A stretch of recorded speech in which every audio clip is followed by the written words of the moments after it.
कार्यक्रम प्रसङ्ग एक सवाल अनेकको अर्को श्रृङ्खलामा यहाँहरूलाई हार्दिक स्वागत अभिवादन गर्दछु। म एलपी शर्मा। दर्शकवृन्द, हामीले दिनदिनै सुन्नु परिरहेको छ कि कोरोनाको दोस्रो भ्यारिएन्ट र दोस्रो लहरका कारण नेपालमा 8,000देखि 10,000को सङ्क्रमण र 50देखि 60सम्मको ज्यान गइराखेको अवस्था छ। अब यसमा धेरै अनिश्चय र आशंकाहरू पनि उत्पन्न भएका छन्, अस्पष्ट कुराहरू पनि छन्। यसमा कोरोनाको पेसेन्टको मृत्यु भएको हो कि नन कोरोना पेसेन्टको मृत्यु भएको हो कि मृत्यु भयो कि कोरोनाकै खातामा जाने हो कि के हो, यो पनि स्पष्ट हुन सकेको छैन। बिचबिचमा निकै ठुला सामाजिक सञ्जालहरूमा ट्रोल बन्छ कि यही हो कोरोनाको औषधि, एउटा खड्कुलो, एउटा ताउलो, तामाको ताउलोमा पानी राखेर, पातपतिङ्गर पत्करहरू राखेर, हरियो बनाएर यही सबभन्दा राम्रो कोरोनाको औषधि हो भन्ने पनि गरिएको छ। के औषधि ठिक हो, के औषधि बेठिक हो, त्यसको परीक्षण कहाँ भएको छ? यी सबै यावत कुराहरूलाई लिएर आज हामीले अन्तर्संवादका लागि एक विशेष अतिथि आमन्त्रण गरेका छौँ। उहाँ हुनुहुन्छ सुभाष घिमिरे। उहाँ चाहिँ ओम समाज डेन्टलका मेडिकल सर्जन हुनुहुन्छ र आज यसै विषयलाई केन्द्रमा राखेर यसैको सेरोफेरोमा हामी अन्तर्संवाद प्रारम्भ गर्नेछौँ। अब विलम्ब नगरी म उहाँलाई यस कार्यक्रममा हार्दिक स्वागत गर्दछु। स्वागत छ डाक्टर साहब कार्यक्रम। नमस्कार sir, thank you so much. अब सर, हाम्रो ओपनिङ यसैबाट सुरु गरौँ। मास्कको कुरा पनि आयो होइन? मास्क लगाउने धेरै व्यापक अघिल्लो पटकको कोरोना चाहिँ नि को सङ्क्रमणभन्दा यो भ्यारिएन्ट निकै कडा छ भने हुनाले हरेकले मास्क लगाउनै पर्ने भन्ने कुरा छ। मास्क लगाउने कसरी? दुईवटा मास्क लगाइराखेको पनि देखिन्छ कसैले, कसैले के छ, यसको सही विधि र तरिका के हो, यो चाहिँ डाक्टर साहबले हाम्रा आम दर्शकहरूलाई क्लियर गर्नु। पहिलो कुरा त धेरै धेरै धन्यवाद, सम्पूर्ण प्राइम टेलिभिजन परिवारलाई धन्यवाद। आज जुन अवसर दिनुभयो यसको लागि धन्यवाद। र तपाईँ जस्तो मर्यादित मिडियाले पहिलो कुरा अहिले जुन स्टेज छ त्यो स्टेजमा चाहिँ सम्पूर्ण दर्शकहरूलाई म यसै टेलिभिजन मार्फत भन्न चाहन्छु, नतालिनुहोस्। हामीलाई जुन कुरा तपाईँको सामाजिक सञ्जालमा आइरहेको छ, विभिन्न न्युज मिडियाहरूले अलिकति अतिरञ्जित ढङ्गबाट प्रचार प्रसार भइरहेको छ, त्यसबाट नआत्तिनुहोस्। अब नेपाल सरकारले पनि केही व्यवस्थापन गर्दैछ भने हामी सामाजिक रूपमा हाम्रो ओम समाज डेन्टल हस्पिटल र केही राष्ट्रिय व्यक्तित्वहरू मिलेर हामीले पनि विभिन्न आइसोलेसन सेन्टरहरू तयार गर्दैछौँ। त्यस कारणले गर्दा अब डराउनु पर्ने अवस्था छैन। र सरले मलाई भन्नुभयो यो विधि के हुन्छ भनेको, अहिलेको एउटा विधिको रूपमा चाहिँ यो ट्रान्समिसनलाई कसरी रोक्ने भन्न खोज्नु भएको जस्तो लाग्छ। यो भाइरसका दुईटा मेथड्स हुन्छन्, सर्ने मेथड्सहरू। एउटा कन्ट्याक्टबाट सर्छ, अर्को त्यो ड्रपलेटबाट हामी हात छेउ गर्दा, खोक्दा, बोल्दा छिटा निस्किन्छ। किनभने भाइरसले मिडिया खोज्छ, बिना मिडिया ट्रान्समिट हुँदैन। त्यस कारण त्यसलाई चाहियो ड्रप। त्यो ड्रपको माध्यमबाट त्यो एउटा ठाउँबाट अर्को ठाउँमा जान्छ। त्यो जान जम्मै कुरा घाँटीमा जानु पर्यो। त घाँटीमा जाने माध्यमहरू के हुन सक्छन् त भन्दाखेरि नाक, मुख, आँखा, यो चाहिँ तीन चिज घाँटीमा जान सक्छन्। तर अहिलेसम्म प्रमाणिक रूपमा आँखाबाट सर्छ भन्ने कुरा अहिले पनि भन्न सकिँदैन। तैपनि आँखाको जुन नली जुन छ त्यो चाहिँ घाँटीमा पनि जोइन भएको हुन्छ, जसले गर्दाखेरि त्यहाँबाट पनि जाने सम्भावना हुन्छ भन्ने कुरा छ। तर रिसर्चहरू आउन बाँकी नै छ। तर नाक र मुख भनेको सोझै घाँटीमा जाने भएकाले त्यसबाट सर्ने सम्भावना धेरै हुन्छ। र त्यस कारणले गर्दा तपाईँले जुन मास्कलाई प्रयोग गर्नुहुन्छ, मास्कका गलत अतिरञ्जित प्रयोगहरू भन्छु मैले। दिनभरि घरमा बस्दा पनि मास्क लाउने, परिवारसँग बस्ने, राति चाहिँ परिवारसँग सुत्दाखेरि चाहिँ मास्क खोलेर सुत्ने, दिनभरि चाहिँ मास्क लगाएर बस्ने, घरमा बस्दा पनि त्यो चाहिँ अतिरञ्जित। मर्निङ वाक गर्दाखेरि एक्लै हिँड्दाखेरि पनि मास्क लाउने, एक्लै बस्दा पनि मास्क लाउने, होइन मास्क लाउनु पर्छ भने चाहिँ मास्क लाउने, त्यो चाहिँ फेरि एकदमै अतिरञ्जित र गलत। र म एउटा चिकित्सक र म यो चिकित्सकको हिसाबले पनि म के भन्न चाहन्छु भने, यदि तपाईँ स्वस्थ हुनुहुन्छ, तपाईँलाई समस्या छैन, तपाईँ कुनै मान्छेको गाडी जाँदै हुनुहुन्न, कुनै भिडभाडमा जाँदै हुनुहुन्न भने तपाईँले मास्क लाउन आवश्यक छैन। अहिले तपाईँ निषेधाज्ञामा घरमा बसिरहनु भएको छ, घरमा कोरोना इन्फेक्टेड मान्छे छैनन्, परिवारभित्र किन लाएर बस्ने? लाउन आवश्यक छैन। यदि तपाईँ अस्वस्थ हुनुहुन्छ, कोरोना इन्फेक्टेड हुनुहुन्छ, घरमा बस्नु भएको छ भने तपाईँलाई कुनै मान्छेहरू भेट्न आउँछन् भने तपाईँले मास्क लाउन जरुरी छ र भेट्न जाने मान्छेले पनि मास्क लाउन जरुरी छ, तर त्यो कोरोना इन्फेक्टेडको केसमा मात्रै। तर यदि तपाईँ इन्फेक्सन कुनै छैन भने तपाईँले मास्क लाउन जरुरी पर्दैन। र यदि तपाईँ भिडभाडमा जानुभयो भने लाउनु पर्यो। कोरोना मात्रै होइन, अरू विभिन्न रोगहरू त्यसबाट पनि जान्छन्। मास्कले पहिलो कुरा, मास्कलाई हामी किन युज गर्छौँ त भन्दाखेरि कोरोनाको केसमा चाहिँ यो ड्रपलेटबाट सर्ने भने कोरोना भाइरस जुन छ त्यो मास्कका साना साना जुन दुलाहरू भन्दा साना हुन्छन्। त्यो मास्कले यदि त्यो हावामा दौडिने भए, यदि त्यो हावाबाट सर्ने भए तपाईँको त्यो मास्कले रोक्दैन। तर यो ड्रपलेट चाहिँ त्यो दुलोभन्दा ठुलो हुन्छ हैन, त्यो ड्रपलेटबाट सर्ने भएका कारणले गर्दा तपाईँलाई त्यो मास्कले रोक्छ। अब यो मास्कको विधि जुन छ प्रयोग गर्दाखेरि तपाईँले हावाबाट नसर्ने हुँदाखेरि के हुने भयो त भन्दा तपाईँले बोल्दाखेरि थुकको छिटा निस्किन्छ। त्यो थुकको छिटा चाहिँ तपाईँलाई चाहिँ मास्क तपाईँले लगाउनु भएको मास्कले एक त रोक्यो र अर्कोले लगाएको मास्कले पनि रोक्यो, दुवैतिर। म त्यसलाई डबल प्रक्रिया भन्छु। त्यो अझ तपाईँलाई सिक्योर गर्छ हैन। तर यदि तपाईँले एउटाले मास्क लगायो भने पनि अर्कोलाई जाने संक्रमण पनि रोकिन्छ भने अर्कोबाट आउने संक्रमणलाई पनि रोक्दछ। वान वेमा पनि चाहिँ त्यसले काम गर्यो। तर अब फेरि के छ भने फेरि तपाईँलाई लाग्छ कि म चाहिँ हेल्दी छु भनेर भने हेल्दी भन्ने कुरा चाहिँ 80% त कुनै सिम्टमै आउँदैन, एसिम्टोमेटिक हुन्छ भने 15 देखि 17% मात्रै सिम्टम आउँछ।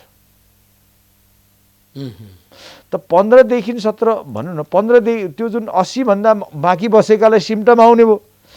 त त्यो सिम्टम्स जुन छ हैन, त्यो सिम्टम्स त 80% नहुँदा तपाईँ पनि इन्फेक्टेड हुन सक्नुहुन्छ। पिसिआर नेगेटिभ आयो भनेर पनि त मतलब खुसी हुनु पर्दैन, किनभने पिसिआरमा इररको लेभल धेरै छ, हाई छ, 70% छ। त्यसैले प्रिकसन अहिलेको मेजर फ्याक्टर भनेको तपाईँले ट्रान्समिसन हुन नदिने फ्याक्टर्स भनेको मास्क नै हो। र यदि मास्कलाई तपाईँले प्रोटेक्टिभ मेजर्सको रूपमा लिन सक्नुहुन्छ र घरभन्दा बाहिर निस्केर तपाईँ कुनै भिडभाडमा जानुहुन्छ, मान्छेलाई भेट गर्नुहुन्छ भने मास्क लाएर मात्रै भेट गर्नुहोस्, त्यो जरुरी छ। अब अर्को सर, यसैसँग जोडिएको अर्को प्रसङ्ग मैले सरलाई एउटा जिज्ञासा राखेँ। अक्सिजनको अभाव जुन हाम्रो फोक्सोमा अक्सिजनको अभाव आपूर्ति गर्न अक्सिजनको यत्र सारा कुराहरू चाहिँ हल्लाहरू आइरहेछन्। अब मास्क लगाएर जति बेला पनि मास्कको प्रयोग गर्दाखेरि फोक्सोले पर्याप्त अक्सिजन नपाउने हो कि जस्तो पनि लाग्छ कि यो चाहिँ के हो? एकदमै राम्रो कुरा सोध्नुभयो। पहिलो कुरा त मान्छेमा धेरै कुराहरूको अलिकति समस्या पनि छ यो विषयमा। मैले अघि नै भने मास्कलाई गलत प्रयोग गर्नु आवश्यक हुँदैन। लङ टर्म कुनै पनि धेरै युज गर्नु पनि राम्रो कुरा होइन, धेरै युज गर्नु। तर त्यसमा रिसर्चमा दुईटा प्याटर्न छ, research still going on, research चाहिँ भइराखेको छ।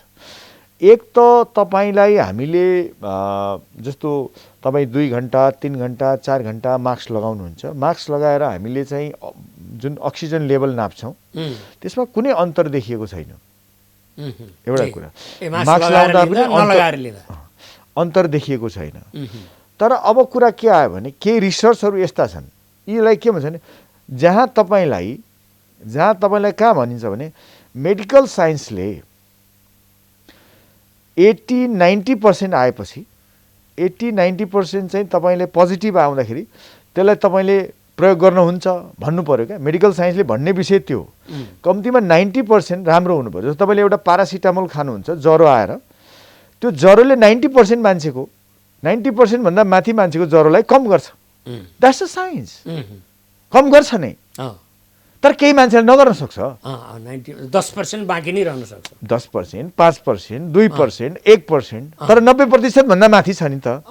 त्यो चाहिँ साइन्स। किनभने तपाईँले पारासिटामोल खानुभयो भने ज्वरो झर्छ हो। त्यस्तै गरेर तपाईँले मास्क लगाएर अक्सिजन लेभल कम्प्रोमाइज हुँदैन हो। तर अति युज, धेरै प्रयोग, त्यसको अतिरञ्जित प्रयोग, त्यसपछि तपाईँ दुरुपयोग हैन। अब सुत्दा पनि मास्क लगाएर सुत्ने, घरमा बस्दा पनि मास्क लगाएर बस्ने हैन, मर्निङ वाक गर्दा पनि मास्क लाउने, एक्सर्साइज गर्दा पनि मास्क लाउने हैन। अब यसले चाहिँ तपाईँलाई के गर्ने भयो भने यसले निश्चित रूपमा हानि गर्छ। तर यदि तपाईँले यसलाई उपयोगी रूपमा गर्नुभयो भने तपाईँ भाइरसबाट पनि बच्न सक्नुहुने भयो, तपाईँलाई शरीरलाई पनि कम्प्रोमाइज नहुने भयो, शरीरलाई पनि असर नगर्ने भयो। तर यदि लिमिटेड समयको युजले, यति कुरा चाहिँ निश्चित के हो भने लिमिटेड समयको प्रयोगले यसले सङ्क्रमण पनि बचाउँदछ, सङ्क्रमणबाट पनि बचाउँदछ र तपाईँलाई शारीरिक हानि हुन पनि दिँदैन भन्ने कुरा चाहिँ निश्चित हो। अब डाक्टर साहब यो यसैसँग जोडिएको अर्को एउटा प्रसङ्ग मैले राख्न चाहेँ कि 45-50 जिल्लामा लगभग सक्रिय निषेधाज्ञाको आदेश छ, लकडाउन छ। यो 10 दिन जति चाहिँ भइसक्यो। अब अरू थपिँदै जाने हो कि के हो, यसको सम्भावना थपिने पनि देखिन्छ। अब सबै उद्योग व्यापार वाणिज्य व्यवसायहरू चाहिँ पुरै बन्द छन्। अगाडिहरू त सामान्यतया चलि नै राखेको छ। अब अघिल्लो वर्ष पनि आर्थिक वृद्धि दर -2 मा गयो। अलिकति आशा लाग्दो स्थिति हुन्छ कि भनेको यसले गर्दाखेरि अहिले ऋणात्मकै हुने स्थिति छ। यो लकडाउन वास्तवमा लकडाउन गरिसक्दा पनि 50-60 को सङ्ख्यामा मृत्यु नै छ, 8-10 हजारको सङ्ख्यामा सङ्क्रमणै छ। सङ्क्रमण र मृत्यु चाहिँ लकडाउनबाट रोकिएको छैन। त्यसकारण यसको सल्युसन चाहिँ नि लकडाउन चाहिँ नि एउटा कारगर सल्युसन हो कि होइन? धेरै धेरै धन्यवाद सर। यो एकदमै बुझ्न आवश्यक छ। अहिलेको अवस्थामा हामी अलिकति सजग हुन सकेनौँ भन्छु। राष्ट्र सजग हुनु पर्थ्यो, हामी जनता पनि जागरुक हुन पर्थ्यो र सचेतता अपनाउनु पर्थ्यो भन्ने छ। अहिलेको स्टेजमा कुनै पनि विकसित देशहरूले पनि यदि यस्तो पेन्डेमिक सिचुएसनमा यदि जनस्वास्थ्यको मापदण्डलाई पुरा नगर्ने हो भने, जनस्वास्थ्यको बेसिक मान्यतालाई नअपनाउने हो भने कुनै पनि हेल्थ सिस्टमले पेन्डेमिकलाई उपचार गरेर ठिक पार्न सक्दैन। त्यो सहजता प्रदान गर्न सक्दैन, त्यसमा हात उठाउनु नै पर्छ हैन। यसकारणले यो मिनिमम रिक्वायरमेन्ट्सहरू हुन्, ती कुराहरूलाई हामीले सुरुदेखि नै अपनाउनु पर्थ्यो। र अब कुरा आयो, अघि नै हामीले चर्चा गरेका थियौँ, सामाजिक डिस्टेन्सिङ, दूरी कायम गर्ने, फिजिकल दूरी कायम गर्ने हैन। तर यहाँ अलिकति कुरा भन्छु, यो फिजिकल दूरी कायम गर्ने भने जस्तो हामी दुईटाको दूरी कायम गर्ने, लकडाउनहरूले के गर्छ भने दूरीलाई कायम गरिदिन्छ। डिस्टेन्सिङ गर्छ। सामाजिक सोसियल इन्भाइरोमेन्ट तपाईँ निर्वाह गर्न सक्नुहुन्छ, तपाईँ फोन गर्नुहोस्, कुरा गर्नुहोस्, इन्टरटेन गर्नुहोस्, पारिवारिक बस्नुहोस्, त्यो गर्न मिल्यो। तर तपाईँ एकबाट अर्कोसँग सङ्क्रमण जाने अवस्थालाई रोक्छ। दुईटाको पाटला अलग छ भने अहिलेको सिचुएसनमा लकडाउनलाई यसलाई गलत व्याख्या गर्न आवश्यक छैन। यसले के गरिरहेछ भने फिजिकल डिस्टेन्सिङ मेन्टेन गराइदिइराखेको छ, अलग भिडलाई रोकिराखेको छ, सङ्क्रमण दरलाई घटाइराखेको छ। र तपाईँले मैले अघि भने यी मास्क कुरा र दुईटा अर्को कुरा हुन्छन् के भने यो ह्यान्ड सेनिटाइजिङका कुराहरू हो।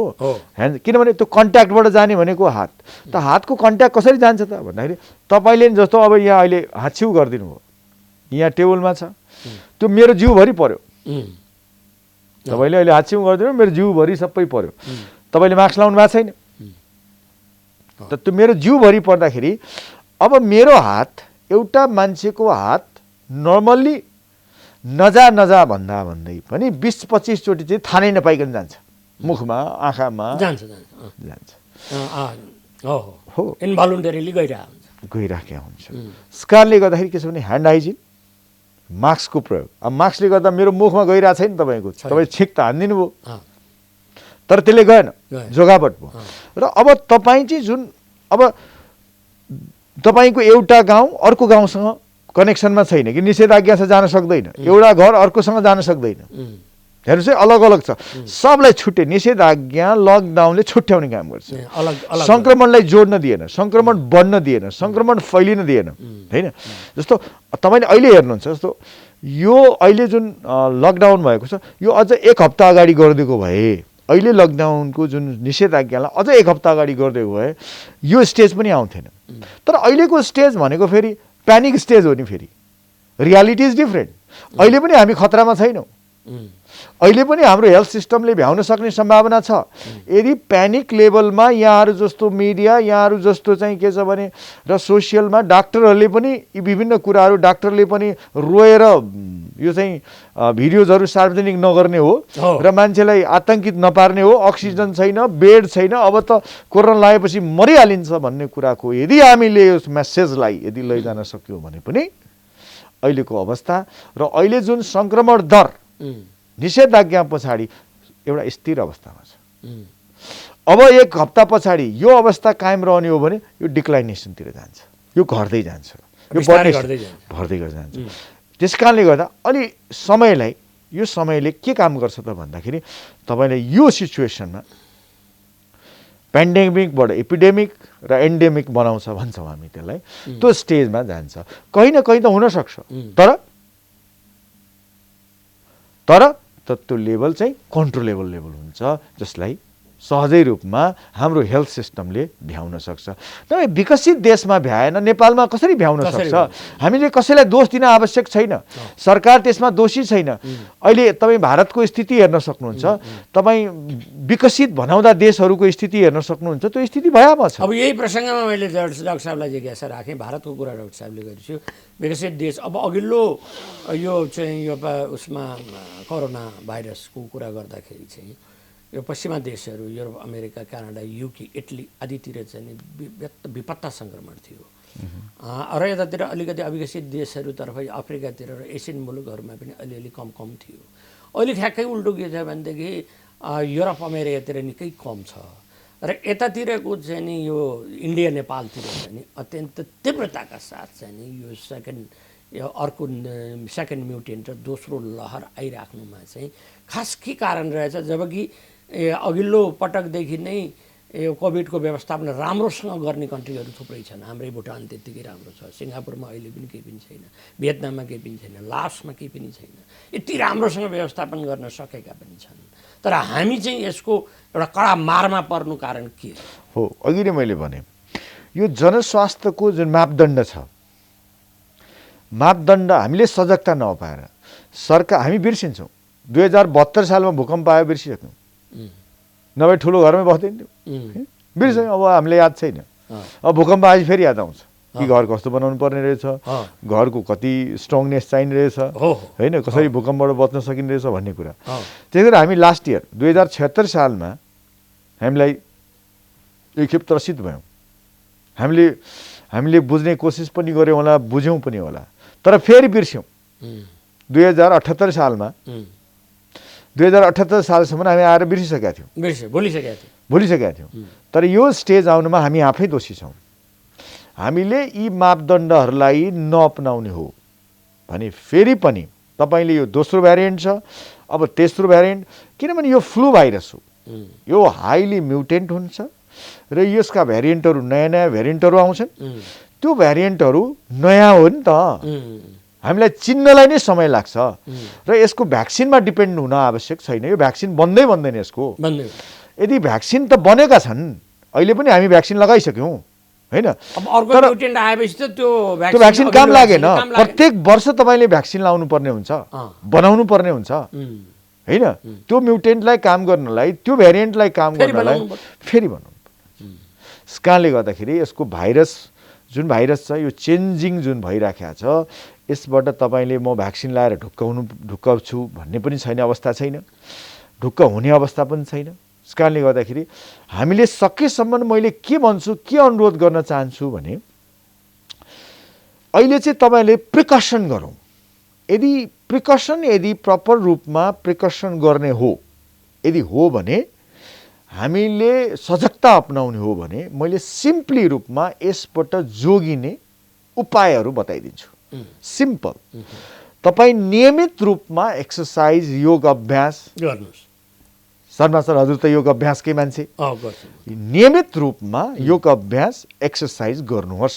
मैले फेरि पनि दर्शक मित्रहरूलाई सम्पूर्ण यो टेलिभिजन मार्फत म यहाँलाई जानकारी गराउन चाहन्छु, नियमित रूपमा गर्नुहोस्। चाहे त्यो कोभिड इन्फेक्टेड होस् या नहोस्, त्यो एक्सर्साइज योग अभ्यास भनेका औषधि हुन्।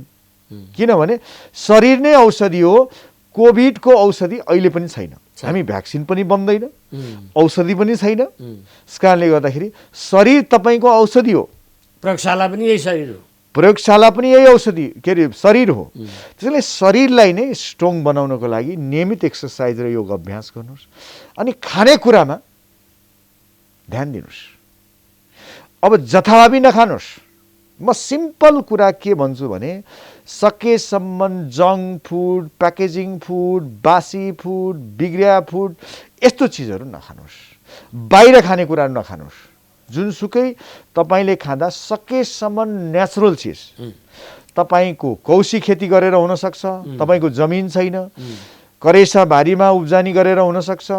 हामीले जुन तरकारी, साग, सब्जी, हरियो फ्रुट्सहरू, नेचुरल चिजहरूलाई सकेसम्म नेचुरल चिज भनेका शरीर सफा गर्ने, शरीरलाई औषधि बनाउने।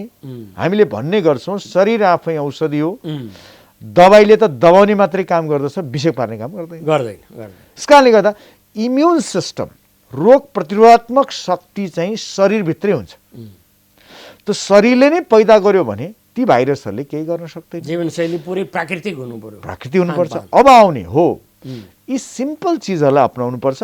र धुम्रपान जसले फोक्सोलाई बिगार्छ, यही भाइरस हो जसले फोक्सोलाई बिगार्छ। अब तपाईँ थप ऊर्जा चाहिँ के छ भने सेनर्जेटिक इफेक्ट गर्न चाहिँ स्मोक गर्ने मान्छेले त्यसले असर गर्छ। स्मोक नगर्नुहोस्, यो के अरे रक्सी नखानुहोस्, खैनी, पान पराग यस्ता चिजहरूलाई आजैदेखि त्याग गर्नुहोस्। हो, पानीको मात्रा बढाउनुहोस् र चिनी जन्य गुल्लो पदार्थ प्रयोग नगर्नुहोस्। त्यसको उपयोगलाई बन्द गर्नुहोस्। त्यो खतरनाक छ। त्यो ब्यान्डै गर्नुपर्छ भन्ने छ मेरो। एकदमै राम्रो हो। त्यसकारणले यो खानेकुरामा ध्यान दिनुहोस्। रेस्ट एनफ हुन आवश्यक छ। कम्तीमा 8 घण्टा सुत्नुहोस्। तपाईँलाई आवश्यकता अनुसार कम्प्लिट सुत्नुहोस् र कम्प्लिट रेस्ट हुन आवश्यक छ। मान्छे सुत्छन् तर निदाउँदैनन्, सुत्छन् तर रातभरि घुमेको घुमै गर्छन्। सुतेर त मात्रै त भएन, निदाउनु पर्यो नि त। निदाउनु पर्यो। मस्त रूपमा रेस्ट पुग्न आवश्यक छ। रेस्ट कति आवश्यक छ म फेरि 8 घण्टा भन्दिनँ।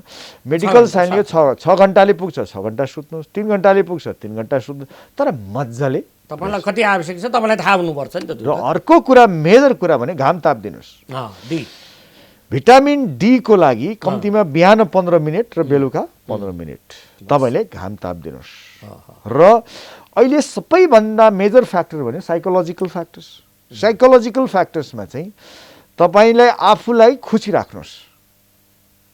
सोसियल इन्भाइरोमेन्टलाई मेन्टेन गर्नुहोस्। बोल्ने कुरामा ध्यान दिनुहोस्। हो।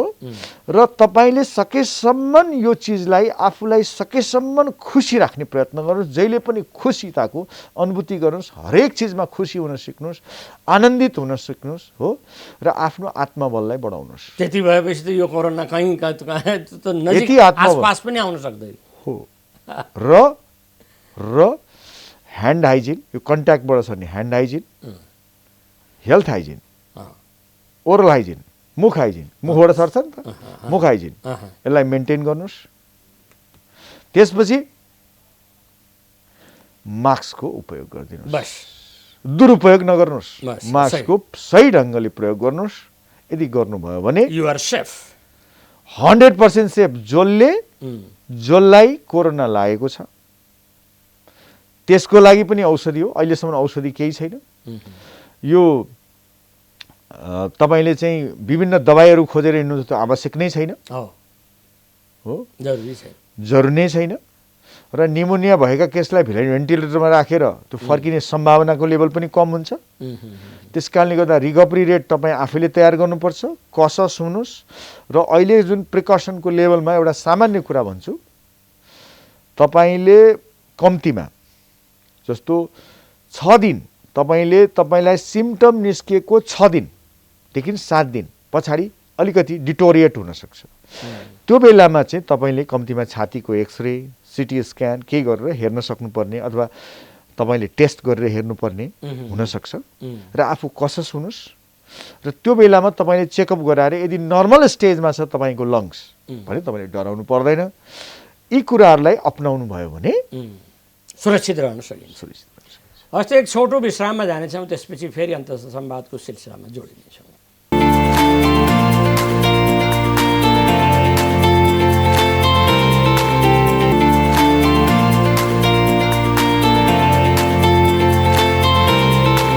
अब डाक्टर साहबलाई पुनः यस कार्यक्रममा स्वागत छ। हजुर, धन्यवाद। अब डाक्टर साहब, यसैसँग जोडिएको डाक्टर साहब आफैले उठाइछु होइन, यो अहिले चाहिँ नि व्यापक रूपमा बाहिरतिर प्रसार के छ भनेदेखि कोरोनाबाट बच्नको लागि यो औषधि खानुपर्छ, त्यो औषधि खानुपर्छ, भाइटामिन सी का चक्कीहरू, भाइटामिन डी का चक्कीहरू।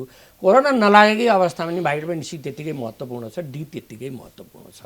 तर मान्छेको नि यो सी का चक्की यो खाऊ, डी का चक्की यो खाऊ, अरू यो खाऊ, त्यो खाऊ भनेर चाहिँ बजारभरि यो चाहिँ प्रसार गरिएको छ। यो के हो? म एउटा कुरा भन्छु। पहिलो कुरा त धेरै धन्यवाद। पहिलो कुरा, यो सामाजिक सञ्जालमा आएका चिजहरू पहिले अथेन्टिक हो कि होइनन् त्यो कुरा बुझ्नु पर्यो। यदि अथेन्टिक कुन हिसाबमा हो भने जबसम्म WHO ले सर्टिफाइड गर्दैन, हाम्रो जुन हेल्थ अर्गनाइजेसन छ, इन्टरनेसनल हेल्थ अर्गनाइजेसन, त्यसले वर्ल्ड हेल्थ अर्गनाइजेसन, त्यसले जबसम्म सर्टिफाइड गर्दैन, यो दबाई हो भन्दैन, तबसम्म त्यसलाई दबाई भनेर प्रयोग नगर्नुहोस्। र अहिले जति पनि डाक्टरहरूले भनिरहेका छन् अथवा विभिन्न मान्छेहरूले भनिरहेका छन्, त्यो भनाइमा पनि सत्यता छैन। त्यो प्लेसिबो ट्रिटमेन्ट भन्छौँ। प्लेसिबो ट्रिटमेन्ट भने के हो भने तपाईँलाई चाहिँ दबाई चाहिँ अर्कै दबाई चाहिँ त्यसले चाहिँ कुनै काम गर्दैन, तर तपाईँलाई सन्तोष के हुन्छ भने मलाई ठिक दियो, मलाई विश्वासले ठिक हुने, प्लेसिबो इफेक्ट भन्छ। Placebo effect. त त्यस्ता खालका दबाईहरू बजारमा सर्टेज भएर त्यो देऊ, यो फलाना देऊ भन्ने कुरा पनि छ। म नाम लिन पनि चाहन्न। यस कारणले गर्दाखेरि मैले चिकित्सकहरूलाई पनि यसै मार्फत अनुरोध गर्छु, कम्तीमा त्यस्ता दबाईहरू नलेख्नुहोस् होइन। किनभने ती चिजहरूले चाहिँ तपाईँलाई के छ भने, एक त मेडिकल एसोसिएसनले पनि त्यसलाई जारी गरेको छ, काउन्सिलले पनि जारी गरेको छ होइन। यस कारणले गर्दाखेरि र WHO ले पनि सर्टिफाइड नगरेको चिजहरू चाहिँ प्रयोग नगर्दाखेरि नै बेस्ट हुनसक्छ होइन। यस कारणले अब हामी चाहिँ कस्तो छ भने अत्तालिएको मानसिकता हो। र सबैभन्दा बेस्ट के हो त भन्दाखेरि तपाईँलाई नर्मल्ली मैले अघि नै भने ती अघिका मेथड्सहरू तपाईँले अपनाउने र सकेसम्म पानीको मात्रा बनाउँदा पानी तातो खाने। तातो पानी किन खाने त? फेरि तपाईँले तातो पानीले भाइरस मर्छ भन्ने छ। फेरि भाइरस मर्दैन तातो पानी। तातो पानी खाने भने इम्युन सिस्टमलाई इम्प्रुभ गर्छ। त्यसले तपाईँको शरीरको लेभललाई रोग प्रतिरोधात्मक शक्तिलाई बढाउँछ। सकेसम्म ताता जुसहरू, तातो पानी, तातो खानुभयो भने तपाईँको शक्तिको लेभल बढ्छ, इम्युन क्षमताको अवसर बढ्छ, जसले गर्दाखेरि सहजै रूपमा तपाईँले भाइरस अथवा कुनै पनि नराम्रा ब्याक्टेरिया अथवा भाइरसहरूलाई सङ्क्रमणबाट तपाईँ जोगिन सक्नुहुन्छ र त्यसले तपाईँको के छ भने यस्तो सहजै बच्न सक्नुहुन्छ, बचाउन सक्नुहुन्छ आफूलाई। हस् डाक्टर साहब, अब हामी कार्यक्रमको अन्तिम किनारामा धकेलिसकेका छौँ। अब दुईवटा जिज्ञासा डाक्टर साहबलाई मैले राख्छु। यो बिचमा हुन त सामाजिक सञ्जालहरूमा ट्रोल भनेर आएको छ कि मैले अघि नै बताइसकेँ, एउटा खड्कुलो एउटा ताउलोमा पानी राखेर पातपतिङ्गरहरू डाँठहरू त्यहाँ राखेर यही हो चाहिँ नि कोरोनाको औषधि, यो 100% राम्रो भयो, फोन गर्नुहोस् यहाँ उहाँ भनेको जताततै देखिन्छ होइन। अलिकति योगी महात्माहरूले त्यतातिर चाहिँ ध्यान दिएर यस्तो आएको देखिन्छ। अब कतैबाट प्रमाणित भएको पनि देखिँदैन, केही पनि देखिँदैन। यो चाहिँ ठुलो भ्रममा मान्छे परे नि, यसको के हो?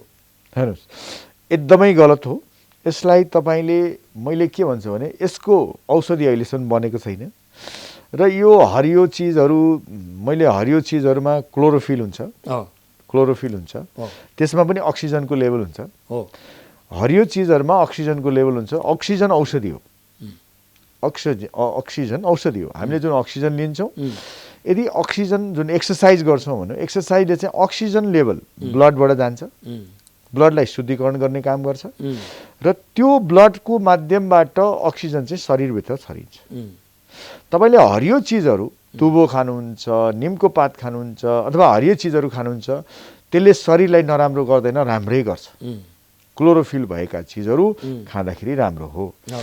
तर पर्टिकुलर त्यही नै औषधि होइन कोरोनाको। त्यो भ्रममा नपर्नुहोस्, यो कोरोनाको कसै औषधि नै छैन, औषधि नै भनिराखेको छैन। अब तपाईँले औषधि भनिदिएर अब तपाईँले के छ भने विश्वास, यदि तपाईँलाई विश्वास लाग्छ भने त्यसले तपाईँलाई हानि गर्दैन, तर त्यो औषधि होइन, त्यसमा विश्वास गर्न आवश्यक छैन। तर एउटा विश्वास चाहिँ के गर्न सकिन्छ, औषधि नभएपछि त्यसैले पनि काम गर्छ भन्ने जुन जनविश्वास छ, त्यो विश्वासको आधारमा पनि ठिक भइदियोस् भन्ने चाहिँ फेरि आयो प्लेसिबो। यो प्लेसिबो नै हो। त्यस कारणले गर्दाखेरि तर अन्यको हकमा त्यसले बिगार गर्ने पनि कतिवटा दबाईहरू हुन सक्छन्, जसले त्यसलाई अझ इन्क्रिज गर्न सक्छ। त्यो औषधि जुन प्रयोग गर्नु त्यसले क्याटालिटिक इफेक्ट हुनसक्छ, भनेको अलिकति त्यसलाई बढावा दिन सक्छ। त्यस कारणले गर्दाखेरि सकेसम्म सहजतापूर्वक सजगता अपनाएर त्यस्ता चिजहरूको पनि प्रयोग, किनभने जडीबुटीका प्रयोग पनि कहिलेकाहीँ जडीबुटी पनि बिख हुनसक्छ। ती कुराहरू पनि कतिजना च्याउ खाएर मरिरहेछन् होइन। त्यस कारणले गर्दाखेरि नचिनेर नजानेर कसैले भनिदिया भरमा त्यसका असरहरूको लेभल पनि बुझेर गर्नुपर्दछ होइन। र आयुर्वेदिकको असर हुँदैन भने आयुर्वेदिक बिख पनि हुनसक्छ। त्यस कारणले कुन लेभल के छ, जथाभावी कसैले भनिदियो अरे भने त्यसको पछि नलागिकन दौडेर फेरि त्यसलाई खाइहाल्ने, प्रयोग गरिहाल्ने जरुरी छैन। अब डाक्टर साहब, अर्को एउटा जिज्ञासा अन्तिममा मैले डाक्टर साहबलाई राख्छु। डाक्टर साहबहरूले एउटा ठुलो काम यो कोभिडमा गरिसकेको छ, यो ओम समाज डेन्टलले चाहिँ नि यो फ्री एम्बुलेन्स सेवा, जसले एम्बुलेन्सको कारण यहाँ बिरामी लान पाइएन के पाइएन भन्नुहुन्छ भने यसमा सम्पर्क राख्नुहोस् भनिसकेको छ। आइसोलेसन चाहिँ कक्ष पनि चाहिँ एउटा छुट्टै बनाउने भन्ने अभियानमा एउटा टिम डाक्टर साहबहरूको ठुलो टिम छ। वास्तवमा यसले निकै राम्रो सर्भिस पनि दिइराखेको अवस्था हो। अब यो चाहिँ सर्भिसको बारेमा छोटो जानकारी गरौँ। हामीले एउटा कुरा एकदमै राम्रो क्वेसन छ। योभन्दा अगाडिको वर्ष जुन बेला लकडाउन भयो, हामीले के भन्यौँ भने यही कुरा राख्यौँ, यता छोएपछि 9 दिन जानुपर्छ अरे, मान्छेले मान्छे देखेपछि भाग्ने, डाक्टर पेसेन्ट देखेपछि भाग्ने। योभन्दा अगाडिको साल त्यस्तो अवस्थामा थियो। डर धेरै थियो, कोरोना कम थियो। डर धेरै थियो, अहिले कोरोना बढी छ, डर कम भयो। डर अलिक कम भएको छ, तर अहिले अलिक चित्कार छ। हस्पिटल बेड नपाउने, अक्सिजन गरेर प्यानिकता बढी छ। त त्यतिखेर थियो। अनि हामीले भन्नु नडराउँ, नभागौँ, चिकित्सक भाग्नु हुँदैन। चिकित्सक समाजले नै चिकित्सक बनाएको हुन्छ र हामी त्यही समाजले बनाएका डाक्टर हौँ। हामी जानकार हौँ, समाजले हामीलाई जानकार बनायो। अब हामीले समाजलाई भन्नुपर्छ, तिमी नडराऊ, हामी छौँ तिम्रो साथमा, हामी भाग्दैनौँ, यो हामीले बुझेका छौँ, हामीलाई थाहा छ भन्नु पर्यो भनेर मैले त्यो अभियानको लागि अभियान चलाएँ। के चलाएँ भने अस्पताल नआऊ, फिजिकल डिस्टेन्सिङ मेन्टेन गर्नुपर्छ। जो गरिब छ, जो अस्पताल आउन सक्दैन, जसका गाडी छैनन्, आउन सक्दैन, त्यसलाई अप्ठ्यारो छ, घरैमा गएर उपचार गरिदिन्छ भने हाम्रो सुविधा सम्पन्न भ्यान छ, हाम्रो उपचार कक्ष छ गाडीमा। अनि हामीले घर घर गएर उपचार गऱ्यौँ। ठ्याक्कै हामीले 4 महिनादेखि 5 महिनाको पिरियड चाहिँ हामीले घरमै गएर मान्छेलाई निःशुल्क रूपमा औषधि दिने, उपचार गर्ने, घरमै पुगेर हामीले उपचार दियौँ। यो दैनिक कति गइरहेको छ डाक्टर साहब? त्यो त्यतिखेर हामीले चाहिँ टोटलमा चाहिँ घरमा गर्दाखेरि 550 जनालाई उपचार गऱ्यौँ त्यो साल। अब यो साल चाहिँ हामीले के भन्यौँ भने यो भ्यारिएन्ट्सको लेभल चाहिँ, किनभने अब हामीले के सोचेका थियौँ भने अब यो चाहिँ अलिकति खतरनाक स्टेजमा जान्छ, यसको अलिकति सर्ने लेभल अलि हाई छ। अब हामीले के गर्नुपर्छ भन्दा हिजो हामीले सान्त्वना दिन आवश्यक छ, आज पनि जागरण दिनु पर्यो। ओम समाज डेन्टल हस्पिटलले के प्रयास गर्यो त भन्दाखेरि ती सामाजिक व्यक्तित्वहरू जसले समाजले उनीहरूलाई विश्वास गर्दछ, जस्तो विजय लामा, सर्वेन्द्र खनाल पूर्व एआइजी, त्यसपछि आएर हाम्रो निखिल उप्रेती, कलाकारहरू, राष्ट्रिय कलाकारहरू, ज्ञानेन्द्र शाही होइन, राष्ट्रिय अभियन्ताहरू, कर्णबहादुर शाही होइन, यस्ता व्यक्तित्वहरू जो सबै हामी मिल्यौँ। विभिन्न कला, माग्ने बुढा हाम्रो केदार घिमिरे होइन, अनि हाम्रो नारद खतिवडा हास्य कलाकार होइन, यी थुप्रै साथीहरू हाम्रो चाहिँ के छ, थुप्रै साथीहरू चाहिँ हामी जम्मा भयौँ। अब हामीले मेसेज दिन आवश्यक छ। के मेसेज त भन्दाखेरि अब नडराऊ, हामी छौँ, तिमीहरूको साथमा छौँ, तिमीहरू डराएर नाच्ने जुन अत्याएर जुन भयावह स्टेज आयो त्यसलाई अब हामीले एम्बुलेन्स हामीसँग छ, अस्पताल जान छ, अस्पताल हामी आइसोलेसन सेन्टर बनाउँछौँ, अब तिमी आत्तिनु पर्दैन भन्ने मेसेज व्यापक रूपमा चाहिँ यो मेसेज चाहिँ प्रभाव गर्नलाई ओम समाज डेन्टल हस्पिटलले यो फ्री एम्बुलेन्स सर्भिस उपलब्ध गरायो र चाहिँ के छ भने आइसोलेसन सेन्टरहरू डेभलपमेन्ट गर्न 500 बेडको आइसोलेसन सेन्टरहरू बनाउन नगरपालिकाहरूसँग सहकार्य गरेर अगाडि बढ्ने भन्ने प्रयासमा चाहिँ अब यसैमा जोडिएको एउटा प्रसङ्ग छ डाक्टर साहबले यही कार्यक्रम मार्फत जवाफदिसीलाई मलाई चाहिँ हिजो फोन आएको थियो एउटा र चाहिँ 3-4 जना मान्छेहरूले गर्दै थिए र उहाँहरूले भन्दै थिए कि एम्बुलेन्स सर्भिस छ, यो छ, त्यो छ भनेर बाहिर प्रचार प्रसार त निकै छ, तर एम्बुलेन्स मलाई चाहियो भनेर फोन गर्दा न कसैको फोन उठ्छ, उठिहाल्यो भने पनि उसलाई उसको नम्बर दिने, उसले उसको नम्बर दिने, उसको नम्बर दिने, सेवा यथार्थमा छैन भन्ने कुरा चाहिँ मलाई रिपोर्ट गर्नुभएको थियो। यथार्थ हो कि? म फेरि पनि अनुरोध गर्छु, हजुरहरूले सोझै जुन हामीले नम्बर दिन्छौँ हाम्रो चाहिँ 2-3 वटा 4 वटा नम्बरहरू 24 आवर चल्छ, तर ती नम्बरहरूमा चाहिँ के हुन्छ भने एउटाले एउटा ड्युटी हुन्छ, एउटाले एउटा ड्युटी हुन्छ। त्यो एम्बुलेन्सहरू हाम्रो 10-12 वटा एम्बुलेन्सहरू चलिराखेका छन् होइन। त्यो चल्दाखेरि चाहिँ हामीले के गरेका छौँ भने यता कोअर्डिनेट गरेको एम्बुलेन्सको कोअर्डिनेट गरेको एम्बुलेन्सहरू पनि छन् होइन।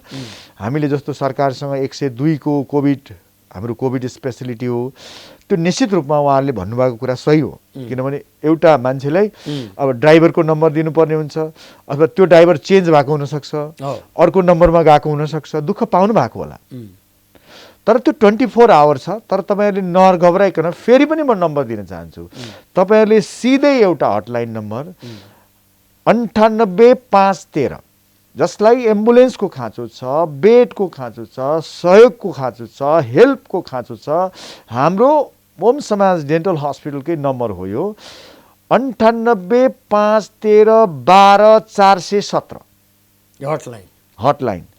यदि तपाईँहरू त्यसमा फोन गरेर तपाईँले कुनै पनि सहयोग, चाहे त्यो अक्सिजनको होस् चाहे तपाईँको एम्बुलेन्सको होस्, तपाईँले लिन सक्नुहुन्छ। यदि तपाईँलाई कुनै पनि समस्या पर्यो भने सिधै मेरो नम्बरमा, म फेरि पनि भन्छु, कुनै पनि काउन्सिलिङ गर्नु पर्यो, समस्या गर्नु पर्यो, समस्याको समाधान गर्नु पर्यो, यो अप्ठ्यारो समयमा कसैले तपाईँको कुराहरूमा प्रब्लम भयो भने तपाईँले सिधै मेरो नम्बरमा 98-510-41-382 मा सिधै फोन गर्नुहोस्।